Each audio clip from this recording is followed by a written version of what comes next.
I stared at the peanut butter and jelly sandwich in my lunchbox, my stomach churning with anxiety. At 13, I learned to check everything my mother packed, but today she caught me trying to throw the sandwich away. "Maya, eat your lunch," Mom had snapped, shoving the lunchbox back into my hands.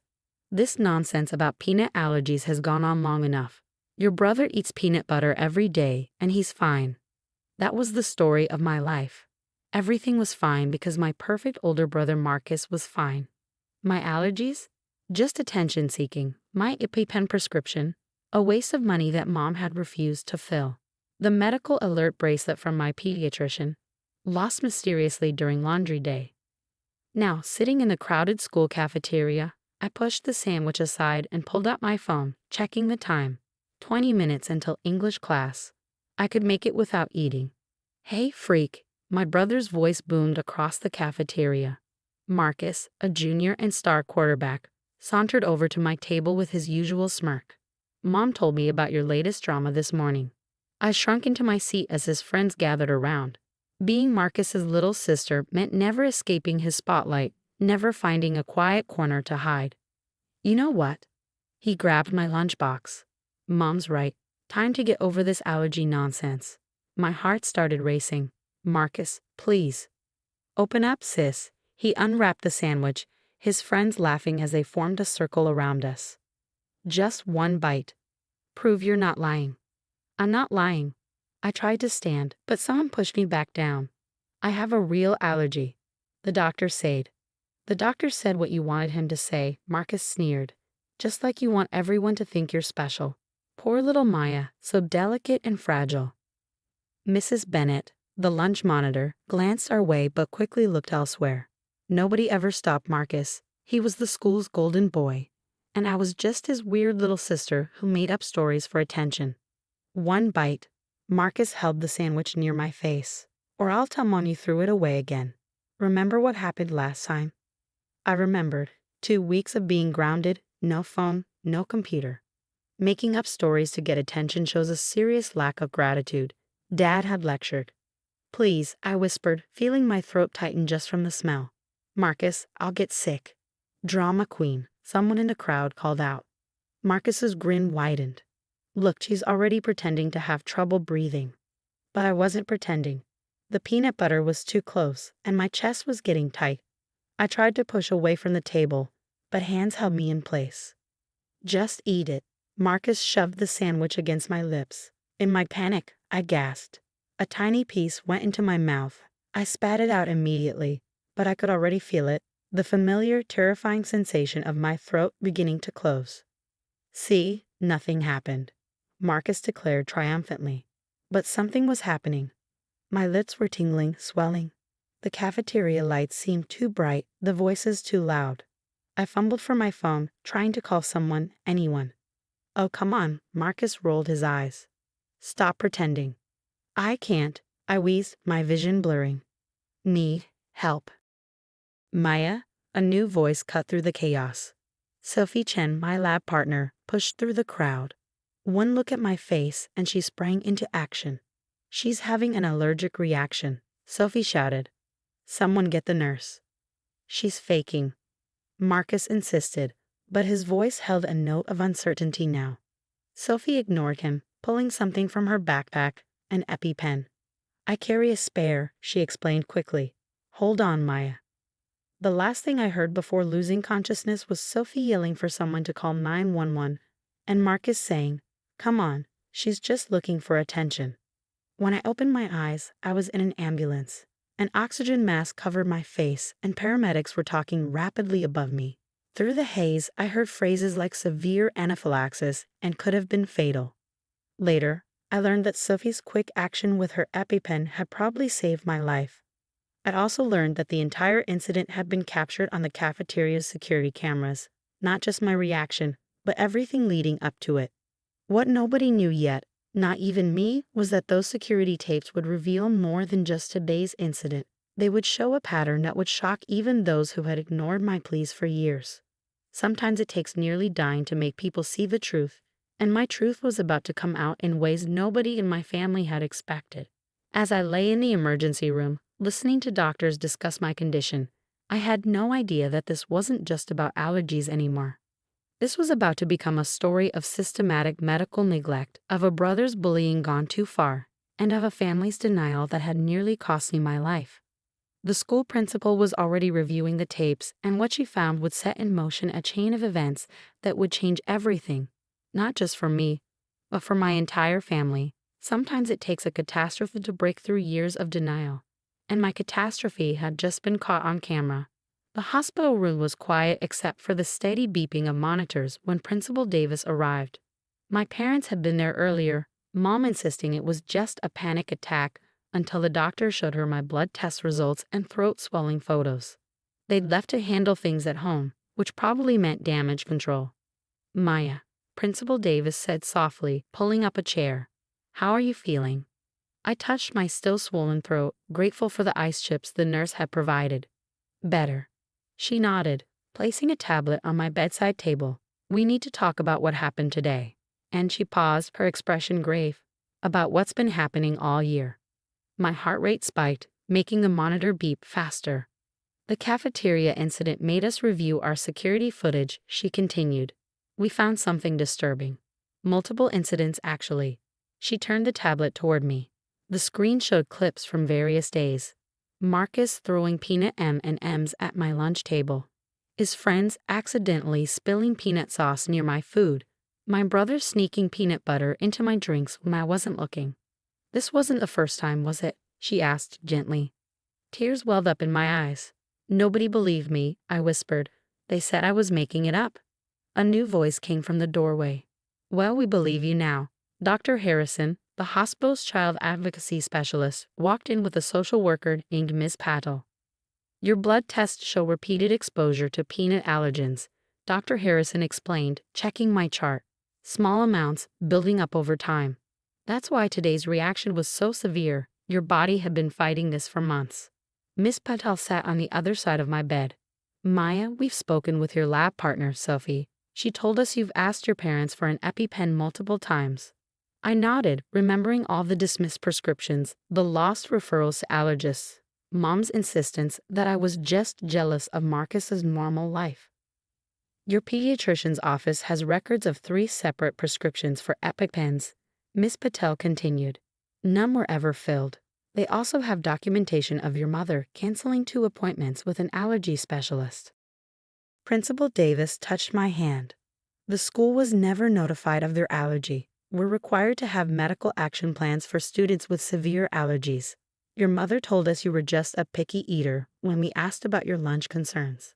The weight of it all, years of being dismissed, of being told I was dramatic or seeking attention, crashed over me. Are they going to make me go home?" I asked, my voice trembling. "No, sweetheart," Dr. Harrison said firmly. "What your family has done is medical neglect, combined with the evidence of your brother's deliberate actions." She shook her head. "You're not going anywhere until we ensure your safety." As if on cue, we heard Marcus's loud voice in the hallway. "It was just a joke. She's fine, isn't she?" Principal Davis stood, her face stern. "Excuse me." She stepped out, closing the door behind her. Through the door, I heard snippets. Suspension. Criminal charges possible. Pattern of behavior. Criminal charges. My mother's voice now, shrill with disbelief. "For what?" "She's attention-seeking, just like always." Ms. Patel pulled out some papers. "Maya, we need to discuss your options. Your aunt in Connecticut has already been contacted." Aunt Jenny. I hadn't seen Mom's younger sister in years, not since she tried to tell my parents something was wrong with how they treated me. "She's waiting for our call," Ms. Patel smiled. "She's already making arrangements." Just then, Sophie appeared in the doorway, clutching her backpack. Her eyes widened at all the adults, but Dr. Harrison waved her in. "I brought your homework," Sophie said, then added quickly, "and my mom made you some allergen-free cookies." I checked everything twice. For the first time since the cafeteria, I felt like crying for a good reason. Someone had actually thought about what was safe for me. "Thank you," I whispered. "For everything. The EpiPen." Sophie shrugged. "That's what friends do. They believe each other." The contrast between her simple acceptance and my family's years of denial hit hard. Outside, I could still hear Marcus protesting. Mom demanding to speak to supervisors, Dad talking about lawyers. But in this room with these people who believed me, who had proof of what I'd been saying all along, their voices seemed less powerful. Dr. Harrison checked my vitals again. Your body's been through a lot, but you're going to be okay. Physically, at least. She glanced at the door. The rest? Well, that's what we're here to help with. Principal Davis returned, looking tired but determined. Your brother has been suspended pending further investigation. The school board is meeting tomorrow to discuss permanent measures. I should have felt scared or sad or something about my family falling apart. Instead, all I felt was relief. The truth was finally out, captured on camera, and confirmed by medical tests. No one could deny it anymore. Sometimes safety comes from unexpected places. A friend's spare EpiPen. A principal who actually looks at security footage, doctors who listen. As I lay there, surrounded by people working to protect me, I realized that this wasn't the end of my story. It was the beginning of a new one, where my truth finally mattered. 3 months later, I stood in Aunt Jenny's kitchen, carefully reading food labels with her as we prepared dinner. This had become our ritual, a sharp contrast to my old life where checking ingredients was dismissed as paranoia. How was the allergist appointment? She asked, placing safe ingredients in one pile and setting aside anything questionable. Good, I smiled, touching the medical alert bracelet I now wore proudly. Dr. Patel says my immune system is stabilizing since I'm not getting constant exposure anymore. The changes in my life since the cafeteria incident were dramatic but positive. Aunt Jenny had received emergency temporary custody after the hospital incident. Her home in Connecticut, with its strict attention to my medical needs and calm atmosphere, felt like breathing fresh air after years of suffocation. My new school had a comprehensive allergy protocol. The nurse kept my EpiPens, yes, multiple, in her office, and all my teachers were trained in anaphylaxis response. My condition was treated as what it was, a serious medical issue, not an inconvenience or bid for attention. The court case against my family was proceeding slowly. Marcus had been expelled from our old school after the security footage revealed the extent of his pranks. He was now attending a military academy, Dad's solution to his suddenly tarnished golden boy. My phone buzzed. A text from Sophie. We still kept in touch, and she'd become something of a crusader for allergy awareness at our old school. You'll never believe what happened, her message read. They're implementing mandatory allergy training for all staff and students. Your case changed everything. Aunt Jenny noticed my smile. Good news. They're making changes, I said, showing her the text. Maybe it'll help other kids like me. Speaking of help, she said carefully, your mom called again. My hand stilled on the carrot I was peeling. Since moving here, I'd received dozens of calls and messages from my mother. At first, they were angry and demanding. Later, they turned pleading. Now they were somewhere in between. They're in family therapy, Aunt Jenny continued. Your mom's therapist thinks it might be good for you to attend a session. When you're ready. The key words were when you're ready. Nobody here pushed me into anything, especially regarding my family. Maybe someday, I said. But not yet. Aunt Jenny nodded, understanding as always. No rush. By the way, your art teacher called. She wants to enter your latest piece in the state competition. My art had transformed since coming here. The piece she mentioned was a mixed media work titled Invisible Symptoms, a visual representation of living with a dismissed medical condition. It was raw and honest, nothing like the safe, pleasant paintings I'd done back home to avoid drawing attention. You know what's weird? I said, returning to my carrot peeling. I haven't had a single panic attack since moving here. Aunt Jenny understood the air quotes around panic attack. What my parents had dismissed as anxiety had actually been allergic reactions all along. Not so weird, she replied. Amazing how much better you feel when you're not being poisoned. That evening, as we sat down to our safely prepared dinner, my phone lit up with a text from Marcus.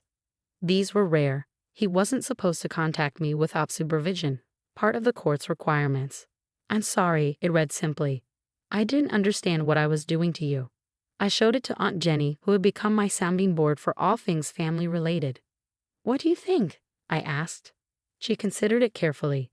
I think genuine remorse is possible. I also think you get to decide what role, if any, he plays in your life going forward. That was the biggest change since the cafeteria incident, having the power to make my own choices, especially about my health and safety. My new allergist had explained that some allergy sufferers develop PTSD from severe reactions, particularly when they've been denied proper medical care. We were working through that in therapy, along with the years of gaslighting about my condition. But there were victories too. Last week, I'd successfully handled a potential exposure at school. Instead of freezing in panic or doubting myself, I calmly used my emergency action plan. My teachers had responded immediately, and the whole incident was handled without drama. Just appropriate medical attention for a legitimate condition. Looking at Marcus's text again, I typed out a response. I need time. Maybe one day we can talk about it with our therapist present. Aunt Jenny squeezed my shoulder proudly. Look at you, setting healthy boundaries. That night, adding to my journal, another tool my therapist recommended, I reflected on how much had changed. The scared girl from the cafeteria who had no voice was gone. In her place was someone stronger, someone who knew her truth and wasn't afraid to speak it. Sometimes the worst moments in our lives become turning points. My near-fatal allergic reaction had broken open a family system of denial and abuse, but it had also set me free. Now surrounded by people who believed and protected me, I was finally learning what real family support looked like. And my allergies, they were just part of who I was, not a weakness to hide or deny, but a reality to be respected and managed, just like it should have been all along. I heard the crash before I saw the destruction. The sound of breaking glass and splintering wood echoed through our home, followed by my daughter Lily's desperate cry. "Grandma, please stop." Heart pounding, I rushed up the stairs to Lily's art room, the space we'd carefully created together after her father's passing last year. At 8 years old, art had become Lily's way of processing her grief, her safe haven when the world felt too big and scary. What I saw stopped me cold. My mother-in-law, Eleanor, stood amidst a sea of destruction, her face twisted in a satisfied smirk as she systematically dumped Lily's art supplies into heavy-duty trash bags. Broken easels, torn canvases, and shattered paint bottles littered the floor. Lily stood in the corner, tears streaming down her face, clutching her special sketchbook, the last gift her father had given her. "What are you doing?" I managed to ask, my voice steady despite the rage building inside me. Eleanor turned, her designer shoes crunching over broken colored pencils. "Olivia, dear, I'm doing what needs to be done. Lily needs to learn proper activities for a young lady. Painting won't get her a husband." "She's 8 years old," I said, moving to stand between Eleanor and my daughter. "Exactly. These are formative years.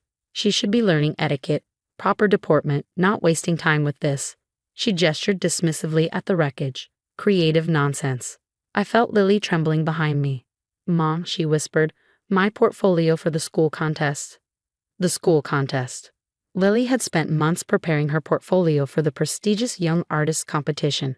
Her art teacher, Ms. Martinez, had been mentoring her, seeing something extraordinary in my daughter's work. Eleanor must have heard because she smiled coldly. "Oh, you mean these?" She pulled out a folder from one of the trash bags, Lily's carefully curated artwork spilling out. With deliberate cruelty, she began tearing the pages. "There. Now you can focus on proper activities." "Stop," Lily cried out, but Eleanor continued, shredding months of work into confetti. "Grandma Eleanor knows best, dear. Your mother may encourage this nonsense, but I won't have my only grandchild embarrassing our family name with paint-stained fingers and artistic delusions." I wanted to scream, to grab Eleanor and physically throw her out of our house. But years of experience had taught me that losing control would only make things worse. Instead, I took a deep breath and pulled out my phone, starting to record. "Eleanor," I said calmly, "please explain again why you're destroying Lily's art supplies." She turned to the camera, completely missing my intent. "I'm doing what's necessary. James would never have allowed this artistic foolishness if he were still alive. My son wanted a proper daughter, not some paint-splattered bohemian." Hearing my late husband's name on her lips made my blood boil. James had been the one who first noticed Lily's talent, who spent weekends teaching her about colors and perspective. He had been so proud of her creativity. "You're wrong," I said quietly. "James loved Lily's art. He'd encouraged it, and you've just destroyed thousands of dollars worth of supplies and irreplaceable artwork." Eleanor laughed dismissively. Please, this junk didn't cost more than a few hundred at most. Besides, I've already spoken to Margaret at the country club about enrolling Lily in proper activities. Deportment classes, ballet. I held up my hand, stopping her mid-sentence. Lily, sweetheart, go to my room and get the purple folder from my desk, please. As Lily scurried out, Eleanor narrowed her eyes. Don't think you can undo this, Olivia. I'm doing what's best for my granddaughter. No, I replied calmly. You're doing what you think is best for your image. But you've made a terrible mistake. Lily returned with the folder, and I pulled out several documents. These are receipts for Lily's art supplies. Professional grade materials, some imported specially. The easel you just broke? Handcrafted, given to her by James before he died. The paints? From a specialist supplier in France. I held up my phone. And now I have video evidence of you deliberately destroying them while stating your intent. Eleanor's smug expression faltered slightly. You wouldn't dare make a fuss. Think of the family name. The family name? I laughed softly. Eleanor, you haven't even noticed what you've really destroyed, have you? Those paintings you just shredded, they weren't just for a school contest. The sound of a car pulling up outside drew our attention. Through the window, I saw Ms. Martinez stepping out, followed by a distinguished-looking woman carrying a camera. That would be the curator from the National Youth Gallery, I said quietly. She's here to photograph Lily's work for their upcoming exhibition. The one they selected her for last week. I wonder what she'll think of this scene. For the first time, real fear flickered across Eleanor's face. You're lying. No gallery would. Mom? Lily's voice interrupted, stronger now. Can I show you something? She opened her sketchbook, the one she'd been clutching, and pulled out several papers. Official letterhead bearing the gallery's logo. Eleanor snatched the papers, her face growing paler as she read. The doorbell rang, and I heard our housekeeper letting the visitors in. This isn't over, Eleanor hissed, but her hands were shaking. I smiled, keeping my phone recording. No, Eleanor, this is just the beginning. The shock on Ms. Martinez's face as she surveyed the destruction was nothing compared to the gallery curator's reaction. Diana Wells, one of the most respected names in youth art education, stood in the doorway of Lily's ruined art room, her professional composure cracking. She paused, taking in the shredded artwork scattered across the floor. This is deliberate vandalism. These pieces were already cataloged for the exhibition. Eleanor, who had been inching toward the door, froze. Exhibition? What exhibition? Diana turned to her, eyes sharp. The National Youth Gallery's Rising Stars Showcase. Lily's work was selected as the centerpiece. Her unique perspective on grief and healing through art. She knelt to pick up a torn piece of canvas. Was meant to inspire other children dealing with loss. I watched Eleanor's face as the reality of what she'd done began to sink in. This wasn't just about ruining a child's hobby. She had destroyed artwork already promised to a prestigious national exhibition. There must be some mistake, Eleanor stammered. Lily's just a child. Her scribbles couldn't possibly. Scribbles? Ms. Martinez stepped forward, her tablet in hand. Perhaps you should see what your granddaughter's scribbles look like to experts in the field. She pulled up a series of emails, official letterhead clearly visible. The gallery's board of directors voted unanimously to feature Lily's work. They're offering a full scholarship to their summer art program. Several private collectors have already expressed interest in supporting her future education. Lily, who had been quiet until now, spoke up. Mom, can I show them the blue folder? I nodded, and Lily retrieved another folder from my home office. Inside were more documents, correspondence with art educators, preliminary acceptance letters from prestigious youth programs, and most importantly, a contract. What's that? Eleanor demanded, trying to maintain her authority despite her obvious discomfort. That, I said calmly, is a contract with the Mason Foundation. They've been sponsoring young artists for over 50 years.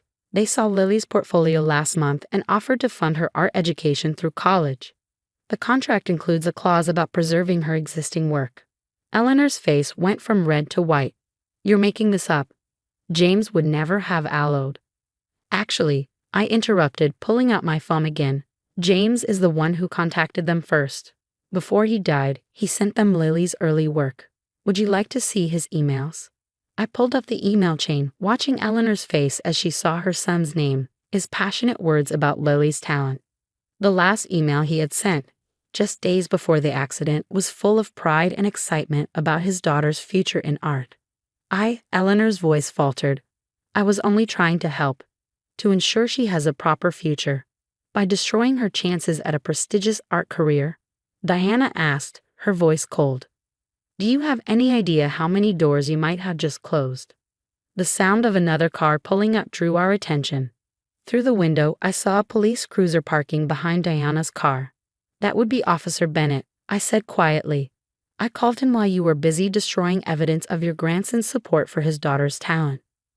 Eleanor's composure finally cracked. You wouldn't dare press charges. Think of the scandal. The scandal? I laughed softly.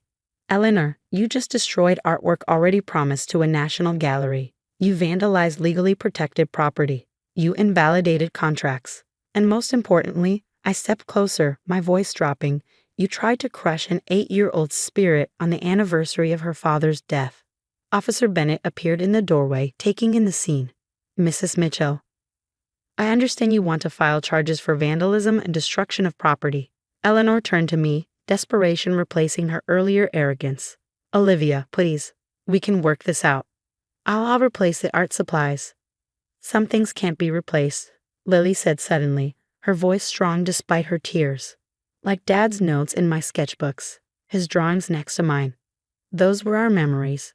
The quiet devastation in my daughter's voice hit harder than any accusation. Eleanor flinched, finally seeming to understand the magnitude of what she had done. Ma'am, Officer Bennett said, I need you to come with me. We can take your statement at the station.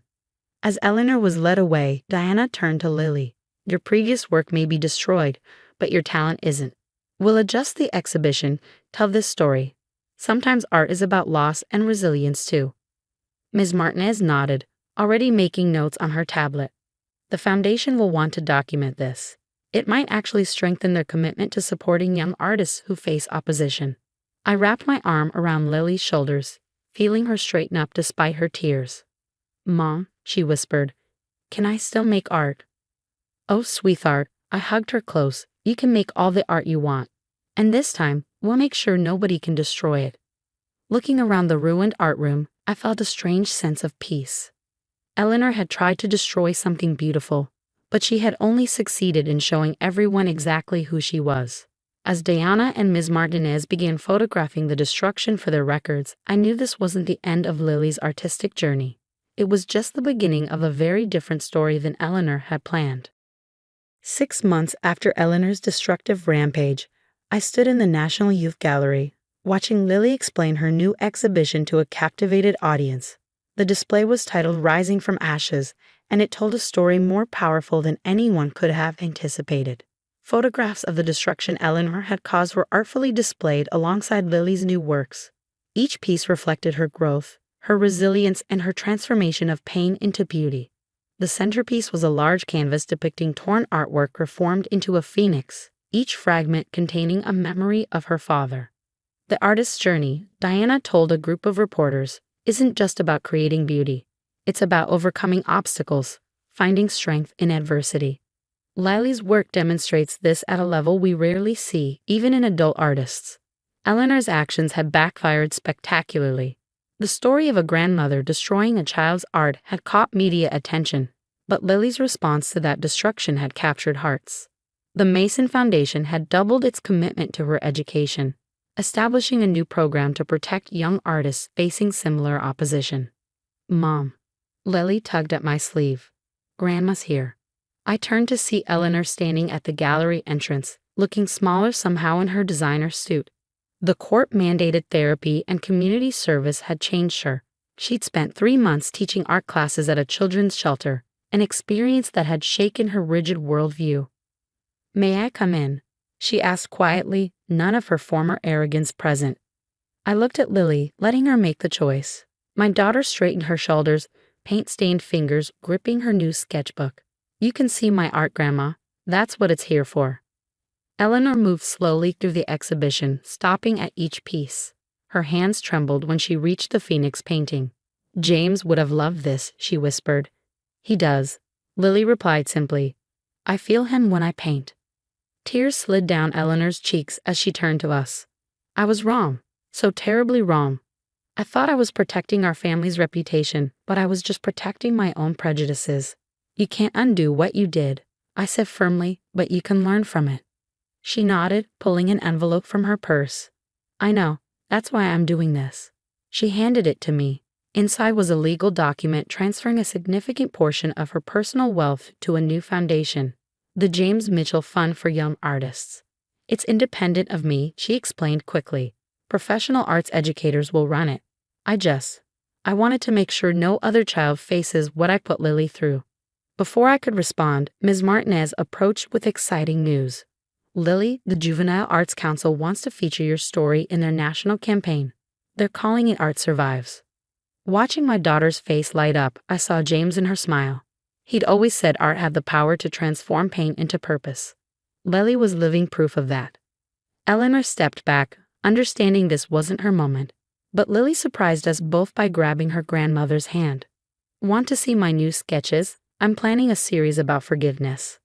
That evening, after the gallery closed, I found Lily in her new art studio, a space 3 times larger than her old room, secured by state-of-the-art locks. She was sketching something that looked like a family tree, but with paintbrushes instead of branches. Mom, she asked, not looking up from her work, do you think Dad would be proud of how we handled everything? I sat beside her, remembering James's words about art being a bridge between hearts. He'd be proud of how you turned destruction into creation, hate into understanding. That's what real artists do. Lily nodded, adding color to her sketch. Rama's different now. Not perfect, but different.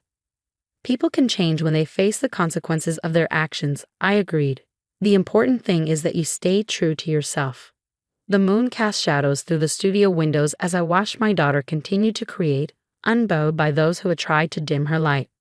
Eleanor's attempt to destroy Lily's art had instead revealed its true value, not just in monetary terms or prestige, but in its power to heal, transform, and bridge divides. James would indeed be proud. His daughter hadn't just survived an attempt to destroy her passion. She turned it into a movement that would help protect other young artists for years to come. Sometimes I realize the most beautiful art comes from the darkest moments, and Lily, my brilliant, resilient daughter, was just beginning to create her masterpiece. What have you done? My voice echoed through the wreckage of my home office. Papers scattered across the floor, my laptop smashed, and my carefully organized client files thrown into garbage bags. My mother-in-law, Diana, stood in the middle of the chaos, arms crossed and wearing a satisfied smirk. I'm helping you, Amanda. This little business fantasy of yours needs to end. My son deserves a proper wife, not someone playing entrepreneur in her spare time. I gripped the doorframe to steady myself, my doctor's appointment forgotten as I surveyed the destruction. 3 years of building my consulting business, countless hours of work, all treated like trash by a woman who'd never worked a day in her life. My name is Amanda Parker, and at 34, I'd built a successful digital marketing consultancy from my home office while raising 2 kids. My clients included small businesses and startups, but last week, I landed the opportunity of a lifetime. A contract with Next Gen Technologies, a deal worth $4.2 million. The signed contract had been sitting on my desk, waiting to be processed on Monday, the same desk that now lay in pieces. Where are the papers that were on my desk? I asked, fighting to keep my voice steady. The contract I showed you last night. Diana waved dismissively. Oh, those went first, right through the shredder. Really, Amanda, forging company documents? That's just sad. No one would offer that kind of money for your little website business. My blood ran cold. The contract, the CEO's signature, the multiple copies, all destroyed. You had no right, I whispered, then louder, you had no right to touch anything in this room. I had every right. Diana shot back. Michael agrees with me. You're neglecting your family with this obsession. He's tired of coming home to take out dinners because his wife is too busy with her computer to cook properly. Michael, my husband, who'd given his mother a key for emergencies despite my protests, who'd been increasingly distant since I'd started bringing in more income than he did. I pulled out my phone, hands shaking, and called the Next Gen CEO's office. Straight to voicemail. Of course, it was Saturday. The contract had to be processed by Monday morning, or the deal would go to their second choice. A deal that would have set my family up for life, paid for my kids' college funds, and finally proved to everyone that my business wasn't just a hobby. I've already called Michael, Diana continued, picking up her designer handbag. He's on his way home. We agree it's time for you to focus on what really matters. The children need their mother, not some wannabe businesswoman. I watched her walk out, her heels clicking against the hardwood floors my business had paid for. The same business she'd just potentially destroyed.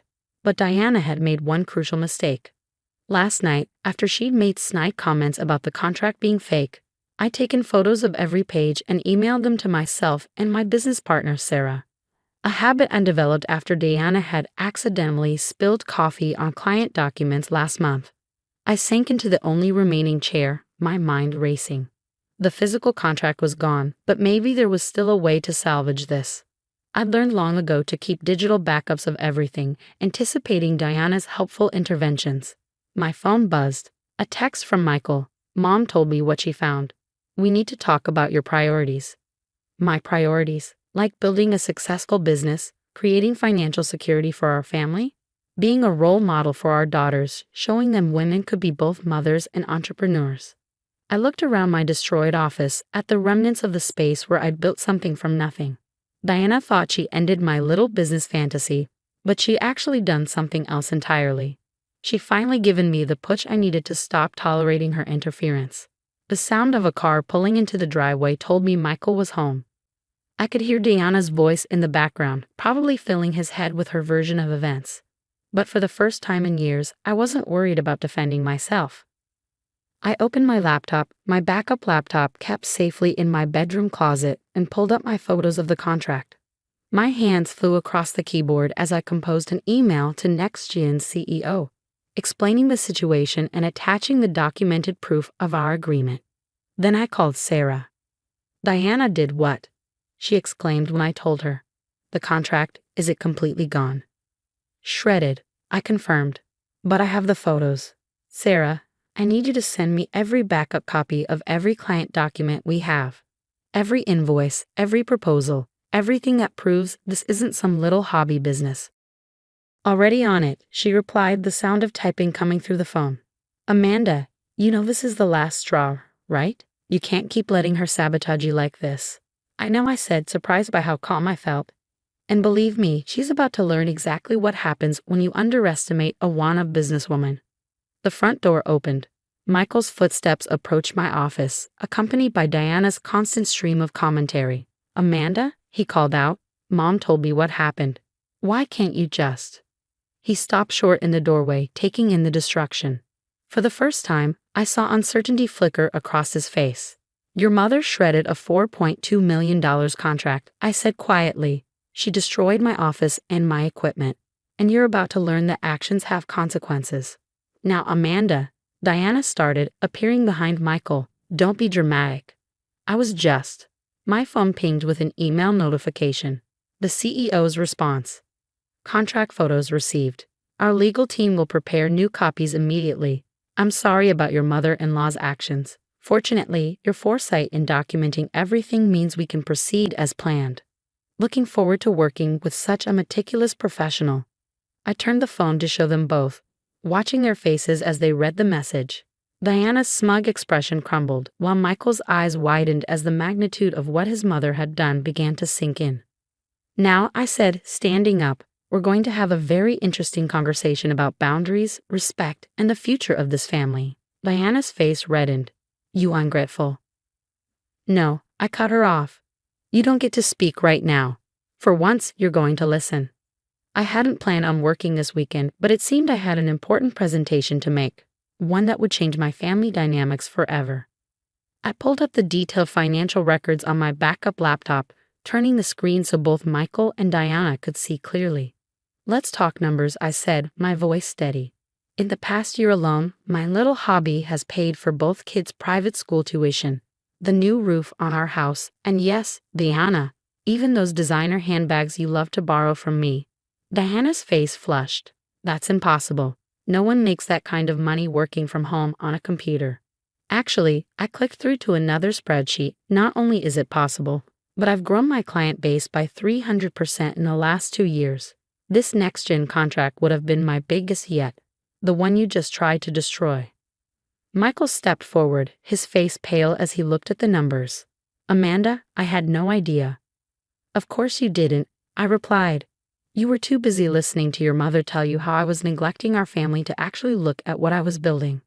I pulled up photos of the shredded contract, watching Diana's smug expression falter as she realized the evidence of her destruction was documented. Here's what's going to happen now, I continued, closing my laptop. First, you're both going to help me clean up this mess. Every piece of paper, every broken item. It's all getting documented for the insurance claim. Insurance claim? Diana sputtered. You wouldn't dare. Watch me. Breaking and entering, destruction of property, it's all on our security cameras. I pointed to the small device in the corner of my office, its red light blinking steadily. Another precaution I learned to take after the coffee incident. Michael's head snapped up. What coffee incident? Oh, you didn't know? Last month, your mother deliberately spilled coffee on client contracts because she thought I was spending too much time on paperwork instead of cooking dinner. Diana's face went from red to white. That was an accident. The security footage suggests otherwise. I pulled out my phone, showing them the email from my insurance agent. I've already submitted the footage. They're very interested in the pattern of behavior it shows. Michael sank into the remaining chair, running his hands through his hair. Why didn't you tell me about any of this? Would you have believed me? I asked quietly. Every time I tried to talk about the business, you change the subject or tell me not to worry about money. But here's the thing. I do worry about money. I worry about our kids' future, about retirement, about building something that matters. I gestured to the destruction around us. This is just going to make me work harder, but it's also going to change things in this family. What do you mean? Michael asked, while Diana stood silently fuming. First, your mother's key privileges are revoked. No more unauthorized visits, no more helping with my office or any other part of our home. Now see here, Diana started, but I held up my hand. Second, we're getting marriage counseling. We need to talk about why you've been so threatened by my success that you let your mother systematically try to destroy it. Michael opened his mouth to protest, then closed it, looking around at the chaos his mother had created. And third, I turned to Diana. If you ever, and I mean ever, try to interfere with my business again, I will press charges. Those contracts you shredded, they're worth more than your house. You wouldn't, she whispered, but there was fear in her eyes now. Try me. I've documented everything. Every accident, every sabotage attempt, every disparaging comment about my work. I kept quiet because I wanted to keep the peace, but that ends today. My phone buzzed again. Another email from NextGen's CEO. New contracts being couriered to your office first thing Monday. We've added a clause about equipment replacement and security measures, fully covered by us. Looking forward to a long and profitable partnership. I showed them the email, watching Diana's last bits of superiority crumble. You see, I said, picking up a piece of my shattered laptop, you thought you were teaching me a lesson about being a proper wife. Instead, you taught me something far more valuable, that I've been too tolerant of toxic behavior in the name of family harmony. Michael stood up, finally seeming to find his voice. Mom, I think you should leave. Diana's head snapped toward him. Michael, you can't be serious. I was only trying to help. Help? He gestured at the destruction. You broke into our house and destroyed my wife's office. How was that helping? But she's neglecting you, the children. No, I interrupted.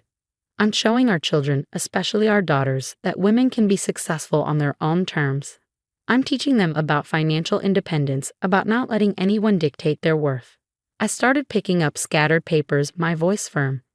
You can either help clean up your mess, or you can leave.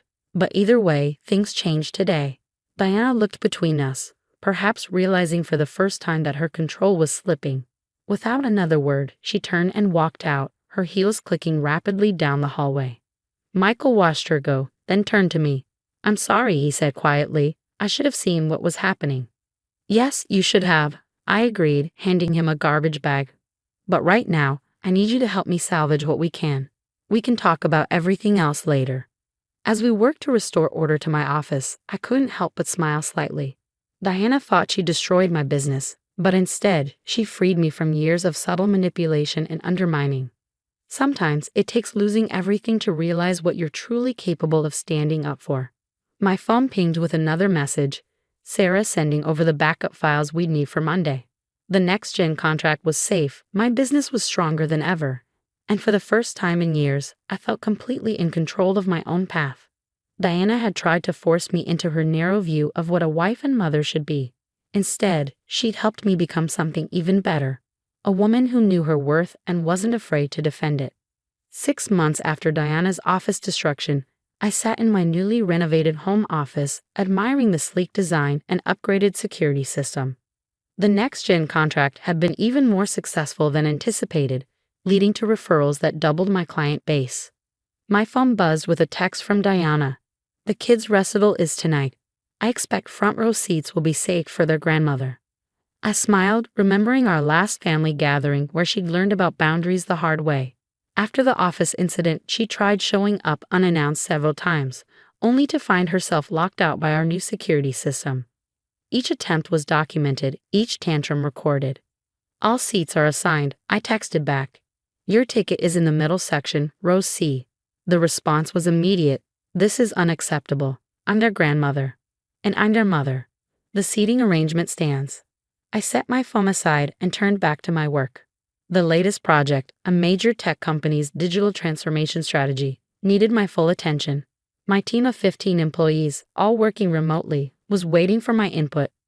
Michael knocked on my office door, carrying a cup of coffee. Since the incident, he'd become my biggest supporter, attending therapy sessions and finally establishing healthy boundaries with his mother. Diana's blowing up my phone about the recital seats, he said, setting down the coffee. I know, I replied. She'll either accept her assigned seat or watch the video recording we're having made. He chuckled. Remember when we used to rearrange everything just to make her happy?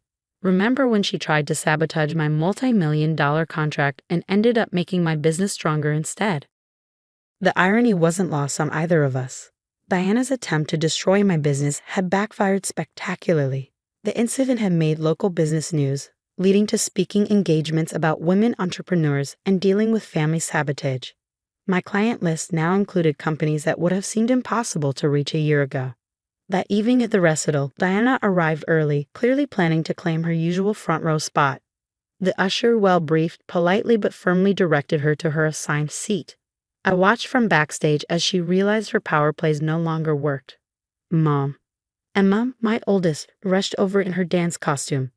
Did you see the video message from your CEO client? I nodded, hugging her carefully to avoid disturbing her outfit. He wished you and your sister good luck. Pretty cool, right? So cool. Jenny says her mom read about you in Business Weekly. She says you're her role model now. My youngest, Sarah, joined us, adjusting her violin strings. Grandma looks mad about her seat, she observed. Grandma's learning that actions have consequences, I replied, just like we talked about. After the recital, Diana made her way toward us but stopped short when she saw the group of businesswomen I was chatting with, CEOs and founders who had become mentors and friends since the office incident. Amanda's story really inspired our women's leadership initiative, one was saying. The way she handled that family sabotage situation showed incredible strategic thinking. Diana hovered on the periphery, finally experiencing what it felt like to be an outsider. Michael joined us, proudly introducing himself as the husband of the CEO. Later that night, after the girls were in bed, I received an unexpected email from Diana. I saw the magazine article about your company's growth. Perhaps I was wrong about some things. Would you consider meeting for coffee next week? I showed the email to Michael. What do you think? I think she's finally realizing she can either adapt to the new normal or keep losing ground, he replied. Your success is impossible to ignore now. I thought carefully before responding. Coffee works. Tuesday at 10, my office conference room. Let her come to my space, see what her destruction had led to. A thriving business that had outgrown the home office, a team of dedicated employees, and a daughter-in-law who no longer needed or wanted her approval. The following Tuesday, Diana arrived exactly on time, looking smaller somehow in my corporate conference room. Her designer handbag, once her symbol of superiority, was last season's model. Quite an upgrade from your little home office, she said, trying to maintain her usual condescension. Amazing what you can accomplish when no one's sabotaging your work, I replied calmly. What can I do for you, Diana? She glanced around at the awards on the walls, the framed magazine covers, the visible evidence of everything she tried to prevent. I may have been incorrect in my assessment of your business, she said finally. You were wrong, I corrected, and your actions were criminal. The only reason you're not facing charges is because I chose to be merciful. She flinched. The children miss having me around more. The children are thriving with our new boundaries. They're learning valuable lessons about respect, consequences, and not letting anyone diminish their dreams. Diana nodded slowly, perhaps finally understanding that her power plays would never work again. She tried to force me into her narrow view of what a woman should be, and instead she had catalyzed my transformation into someone stronger than she ever imagined. So, I said, checking my watch, I have a client meeting in 10 minutes. Was there anything else? She stood, adjusting her outdated handbag. No, I suppose not. As I watched her leave, I felt no satisfaction in her diminishment, only gratitude for the lessons her destruction had taught me. Sometimes the people who try to tear you down end up building you into something far stronger than they intended. I turned back to my computer, ready for my next meeting. After all, I had an empire to run. We can't have our grandson sleeping with this, my mother-in-law, Margaret, sneered, dangling my handmade quilt between her manicured fingers as if it were contaminated. It looks like something from a thrift store. I stood frozen in my carefully decorated nursery, watching as she tossed 9 months of love and dedication into a garbage bag. Each soft patch of fabric held a story, a memory, a piece of my heart, and more importantly, pieces of my family's legacy that my in-laws had no idea existed. My name is Hannah, and I'm 28 years old. For the past year, I have been working on a very special gift for my unborn son, a handmade quilt that would connect him to both sides of his family history. You see, my mother passed away when I was young, but she left behind a collection of precious family heirlooms, antique lace from her wedding dress, silk from my grandmother's favorite scarf, and delicate embroidered handkerchiefs passed down through generations. I had carefully sewn these treasures into the quilt, hiding them within the layers of new fabric, creating something that merged past and present. But to my wealthy in-laws, the Blackwells, anything handmade was beneath them. Really, Hannah? My father-in-law, Richard, chimed in, adjusting his designer glasses. We've already ordered proper bedding from Paris. Custom-made, highest quality. That's what a Blackwell deserves. My husband James stood by the doorway, uncomfortable but silent. He had always struggled to stand up to his parents, especially when it came to their standards. I caught his eye, pleading silently for support, but he just looked away. The nursery is coming along beautifully, Margaret continued, surveying the room with her typical air of superiority. Once we replace those creative touches you've added with proper decor, it will be perfect. The interior designer is coming tomorrow. My hands trembled as I watched them shove my quilt deeper into the garbage bag. Each push felt like a stab to my heart. Inside that quilt were my mother's lace, my grandmother's silk, generations of love and history they were about to throw away. I'll take care of this, Richard said, picking up the garbage bag.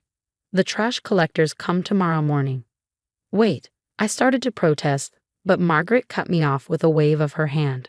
Hannah, dear, you need to understand something. You're carrying a Blackwell hair. Everything about his life needs to reflect our family's status. Your crafting projects, while sweet, simply don't meet our standards. Sweet. The word dripped with condescension.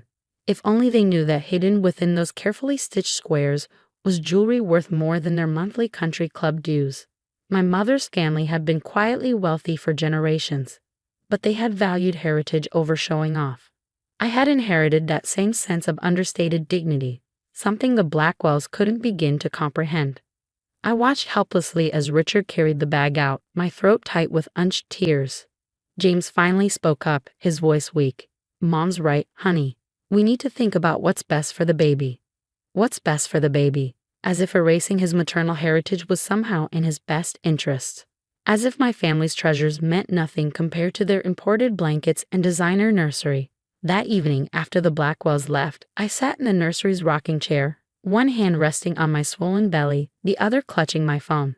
I had one call to make, to my Aunt Sophie, my mother's sister, and the only person who knew exactly what I had sewn into that quilt. They did what? Sophie's voice crackled through the phone, her usual calm replaced with rare anger. Do they have any idea what they've thrown away? No, I replied, my voice steady despite my churning emotions. They just saw a homemade quilt. They have no clue about Mom's lace, Grandma's silk, or, I paused, the other things we sewed in. Sophie was quiet for a moment. The pearls too. Everything, I confirmed. The entire collection, just like Mom planned. She always said our family's treasures should be passed down in secret, sewn into things people wouldn't look twice at. I thought it would be perfect for the baby. It was perfect, Sophie said firmly. And we're not letting those snobs throw away our family's legacy. Where did Richard put the bag? I glanced at the clock, 9:45 p.m. in their garage. They live 3 blocks away. The trash collectors come at 8 a.m. tomorrow. Then we have time, Sophie said, and I could hear her car keys jingling in the background. Text me their address. And Hannah? Don't tell James. Not yet. Let them think they've won. After I hung up, I felt a small flutter of movement from my baby. I smiled, placing both hands on my belly. Don't worry, little one, I whispered. Your mom's not as helpless as your grandparents think. And you're about to learn your first lesson about our family. We protect what matters, even if others don't see its value. I pulled out my phone again, this time to send a text to my mother-in-law. You're right, Margaret. The quilt wasn't good enough. Thank you for helping me see that. Let them think they had broken my spirit. Let them believe I had finally accepted my place in their hierarchy. Sophie's black SUV idled quietly outside the Blackwell mansion at 11:30 p.m. I sat in the passenger seat, watching the security lights cast long shadows across their manicured lawn. My heart pounded as I pointed to the side entrance of the garage. There, I whispered. Richard always leaves it unlocked. He says their neighborhood is too exclusive for thieves. Sophie snorted, pulling on black leather gloves. While he's about to learn a lesson of security, she looked at me, her eyes, so much like my mother's, filled with determination. Stay in the car, Hannah. In your condition, you shouldn't be sneaking around. I started to protest, but she was right. At 7 months pregnant, stealth wasn't my strong suit. I watched as Sophie slipped out of the car and made her way to the garage, her movements graceful and precise. She'd been a professional dancer in her younger years, and it showed. Minutes ticked by like hours. I kept one eye on the Blackwell's bedroom window, where a faint blue glow suggested they were still awake, watching TV. Finally, Sophie emerged from the garage, the garbage bag clutched triumphantly in her hands. Back in the car, she handed me the bag. Check it, she said. Make sure everything's still there. My hands trembled as I opened the quilt, feeling along the carefully hidden seams where we tucked away our family's treasures. The antique lace was intact, the silk undamaged. Most importantly, I found the small velvet pouch sewn into the center square, the one containing my great-grandmother's pearl and diamond necklace, worth more than this entire neighborhood. It's all here, I breathed, relief washing over me. Good, Sophie said, putting the car in drive. Now for phase 2. The next morning, I woke up to a string of texts from Margaret. The interior designer will be there at 10. We've selected the perfect imported bedding set. 2,000 euros, but nothing's too good for our grandson. Make sure you've cleared out any other homemade items before she arrives. And please dress appropriately. The designer works with very high-end clients. I smiled, thinking of the quilt now safely hidden in Sophie's vault. Oh, I'll dress appropriately, I murmured to myself, pulling out the outfit I'd planned, a simple black dress that had belonged to my mother, accessorized with a single strand of pearls identical to the ones hidden in the quilt. At exactly 10 a.m., Margaret swept into my house with the interior designer, a rail-thin woman named Clarissa who spoke with an affected French accent. I played my part perfectly, the chastened daughter-in-law, grateful for their guidance. You were so right about the quilt, I told Margaret, watching her preen at my submission. I see now it wasn't up to Blackwell standards. Of course it wasn't, dear. She patted my hand condescendingly. But that's why we're here to help. Now, Clarissa has brought some samples of proper nursery linens. I sat quietly as they draped imported fabrics across the crib, each one more ostentatious than the last. The prices they casually tossed around would have fed a family for months. This one, Margaret declared finally, holding up a blue and silver coverlet. It's perfect, and only 3,000 euros. It's lovely, I agreed. Almost as nice as the antique lace my mother left me. Margaret's head snapped around. What antique lace? I kept my voice casual. Oh, just some family heirlooms. Nothing as fine as this, of course. Though the appraiser did say the handmade Belgian lace was museum quality. From the 1890s, I believe. For the first time, I saw uncertainty flicker across Margaret's face. Clarissa, sensing the shift in atmosphere, stopped mid-sentence about thread counts. You put valuable antiques into that quilt. Margaret's voice rose an octave. Well, yes, I said innocently. My family always believed in preserving heirlooms by incorporating them into everyday items. Less ostentatious that way. The pearls especially. Pearls? Margaret gripped the back of a chair. Great-grandmother's pearl and diamond necklace. The one she wore to dance with the Prince of Wales. I thought it would be sweet for the baby to have a piece of family history in his nursery. But you were right, the quilt wasn't good enough. Margaret was already fumbling for her phone, probably to call Richard. But I knew it was too late. The garbage trucks had come and gone hours ago. If you'll excuse me, I said, standing up with exaggerated care, one hand on my belly. The baby's pressing on my bladder. Please continue with the designer bedding. Nothing but the best for a Blackwell. Right. As I walked to the bathroom, I heard Margaret's panicked voice behind me. Richard, answer your phone. We have to get that quilt back. I closed the bathroom door and pulled out my phone to text Sophie. Phase 2 complete. They took the bait. Her response came immediately. Perfect. Ready for Phase 3 tomorrow? Time to teach them about true family values. I smiled, touching the pearls at my throat. The ones Margaret assumed were costume jewelry, but were actually part of a matched set with a necklace in the quilt. Ready? I texted back.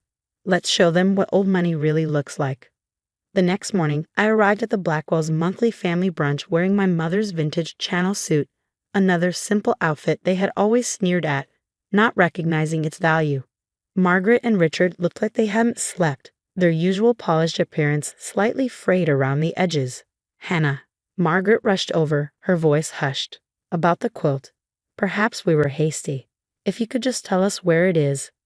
But you threw it away, I replied innocently, loud enough for the other family members to hear. Into the trash, because it wasn't good enough for a Blackwell. Several heads turned. The Blackwell's social status was built on their image of refined taste and sophistication. The whispers had already started about how they had thrown away priceless antique lace, vintage Hermes silk, and family jewelry. Don't be difficult, Richard hissed. That necklace, it must be worth more than your annual country club dues? I suggested. Yes, it was. The insurance appraisal put it at $1.2 million. But as you said, handmade items aren't up to your standards. A champagne glass shattered somewhere behind us. James, who had been hovering uncertainly nearby, went pale. That's when Sophie made her entrance, perfectly timed. She sailed into the room wearing our grandmother's other Hermes scarf, the twin to the one they had thrown away. Hannah, darling, she air-kissed my cheeks. I've just come from the auction house. They're terribly excited about the exhibition. Exhibition? Margaret's perfectly painted face went slack. Oh yes, Sophie smiled warmly. The Metropolitan Museum is doing a special showcase on American family jewelry collections. When they heard about our grandmother's pearl and diamond set, they were thrilled. Such a shame we can only display half of it now. She touched the pearls at my throat, the ones Margaret had dismissed as costume jewelry. At least we still have these. The matched necklace would have been spectacular. But, she shrugged delicately, I suppose it's in a landfill somewhere now. The room had gone completely silent. Every Blackwell was staring at us, their expressions a mix of horror and fascination. James finally found his voice. Hannah, I didn't know. No, I agreed quietly. You didn't ask. None of you did. You were too busy judging the surface to see the value underneath. I rested my hands on my belly, feeling my son move. But that stops now. My child will know both sides of his heritage, the quiet dignity of my family and the flashier aspects of yours. We can make this right. Richard stepped forward, reaching for his checkbook. Always his solution to problems. Whatever the value was. You can't. I cut him off. You can't buy back what was lost. But you can learn from it. I took a deep breath.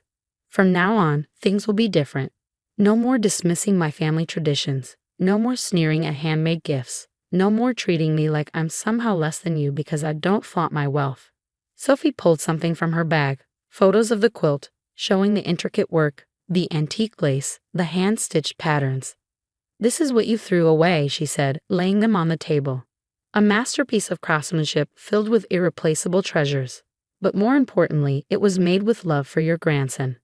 Margaret reached for the photos with trembling hands. For the first time, I saw her really look at the quilt, seeing beyond her prejudices to recognize its true beauty. I didn't know, she whispered. No, Sophie agreed. You didn't want to know. But now you do. I turned to leave but stopped at the door. Oh, and one more thing. Those imported nursery linens you ordered? Cancel them. I'll be making my son's bedding myself. If that's not good enough for a Blackwell, then perhaps he doesn't need the Blackwell name. The silence that followed us out was deafening. Later that evening, Sophie and I sat in my nursery, the rescued quilt spread across my lap. I traced the hidden seams where our family's treasures lay safely stored, waiting to be passed on to the next generation. You know, Sophie said thoughtfully, your mother would have loved this. She always said true class couldn't be bought. I smiled, feeling my baby kick against my hand. Think they learned their lesson. If they didn't, we still have plenty of family secrets to reveal. Sophie winked. Wait until they find out about Great Aunt Eleanor's sapphire collection. 2 weeks later, a much humbler Margaret asked to visit. She stood awkwardly in the nursery, looking at the quilt that was now prominently displayed. It's beautiful, she said softly. Would you teach me how to make one? For my grandson? I patted the rocking chair beside me. Sit down, I said. I'll show you how to start. After all, that's what family does, passes down its treasures, one stitch at a time.